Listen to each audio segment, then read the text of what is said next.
महाविकास आघाडी म्हणूनच विधानसभेत पुढे जाणार असं एक महत्त्वाचं वक्तव्य काँग्रेस प्रदेशाध्यक्ष नाना पटोलेंनी केलंय। जुलैच्या शेवटपर्यंत किंवा ऑगस्टच्या पहिल्या आठवड्यापर्यंत जागा वाटपाचा प्रश्न सोडवू, त्या संदर्भात महाविकास आघाडी काम करतेय असंही पटोलेंनी सांगितलंय।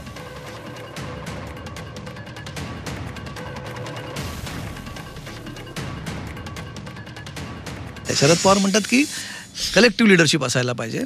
याच्यामुळे थोड्या या सगळ्या गोष्टींमुळे सुरुवातीच्या चर्चांमध्ये काही अडचणी येऊ शकतात असं तुम्हाला वाटतं का? नाही, मला नाही वाटणार की आता जी काही परिस्थिती आज महाराष्ट्रातली आहे, काँग्रेसला तरी असं वाटतं आणि काँग्रेसचा प्रमुख म्हणून राज्यातला मला असं वाटतं की महाविकास आघाडी म्हणूनच आम्ही पुढे जावं आणि त्या पद्धतीचीच आमची भूमिका आहे। आणि मी आजच आमच्या राष्ट्रवादीचे जे प्रदेशचे अध्यक्ष जयंत पाटील त्यांनाही योगायोगानं माझ्याबरोबरच बसतात सभागृहाला, त्यांच्याशी पण बोललो। तर आम्ही बसून आमचा प्रयत्न आहे की जुलैच्या शेवटपर्यंत या ऑगस्टच्या पहिल्या आठवड्यापर्यंत हा जागा वाटपाचा जो प्रश्न आहे हा सुटला पाहिजे असं आमचं दोघांचंही मानसिक आहे आणि त्या पद्धतीचं आम्ही काम सुरू करतो आहे।